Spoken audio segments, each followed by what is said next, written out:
There is a new documentary coming out about Kero the Wolf called The Furry Detectives Unmasking A Monster that will be coming out on Sundance on July 17th.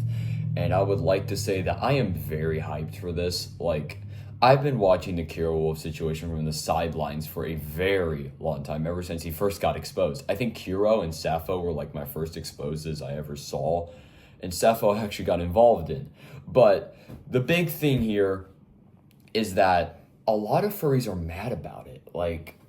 What I believe the film is going to, not film, but the series is going to be about is outweighing the pros and the cons, or distributing them, about furries, and trying to get Kira arrested. Which, if that's the case, we're doing great here. This is a step in the right direction for a lot of this zoo activity that is happening on YouTube, on different platforms, as it's disgusting. This community is disgusting, but a lot of furries are mad because they don't want to keep talking about it. Listen, he's not arrested, he's not in jail, he's not gone, and he's going to have more victims if we don't keep talking about it. This is the same exact excuse Potmer used for when, and not Potmer, but his fans used for just keeping talking about the expose.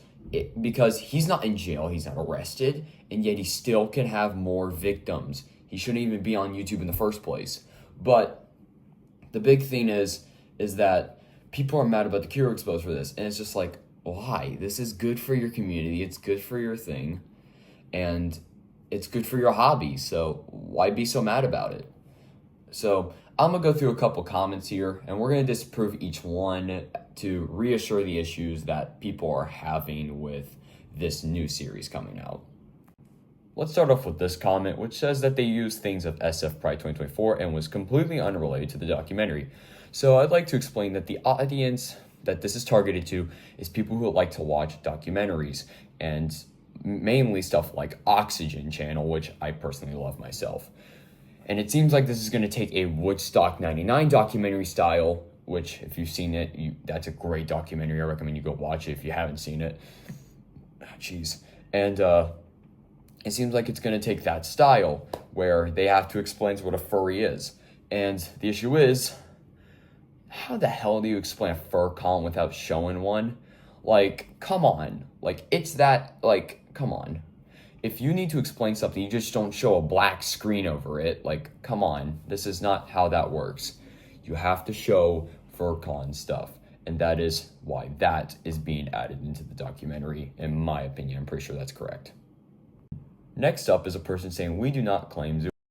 Now here's the thing. Nobody decides what a community is. No one dictates it, and that's a fact. Zoo are most of the time furries. Sometimes they aren't. But most of the time they are, which is the reason why they are considered in the furry section of the internet. You do not claim them, that's not your choice to do, but they are considered in the furry side of the internet. That doesn't mean they're furries, that means that they're just a part of the furry community, secretly or without your permission or whatever. I hope they get exterminated as a part of the community, but that probably will never happen in a million years. So yeah, there's basically that. Okay, so this comment talks about why are we bringing up this now? Here's the thing, Kiro was never arrested. He wasn't put in jail. He's not in prison. He had a warrant for his electronics. That's it. I checked WikiFur and everything. And it turns out Kiro only got his electronics taken away, reason why he hasn't made anything since November of 2018. What it says on WikiFur. So Kiro is still out there. He could still be hurting animals without nobody knowing.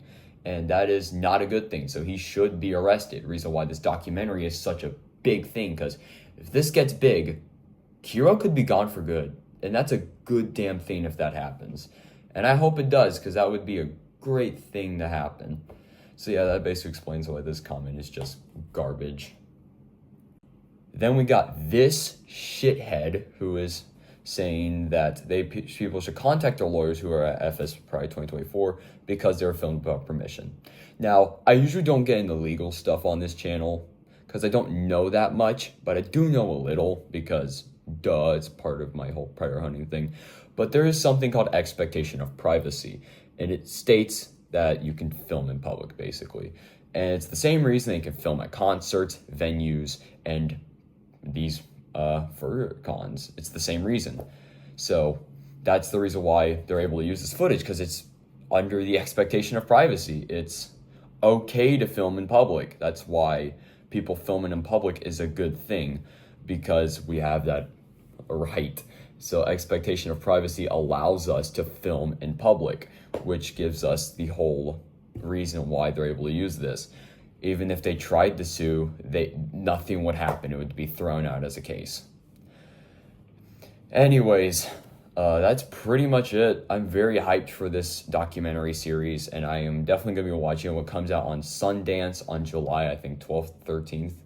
But I will see y'all. My name's Narfy Nerfy, and I will see y'all, and stay Narfy, which means radical. Peace out.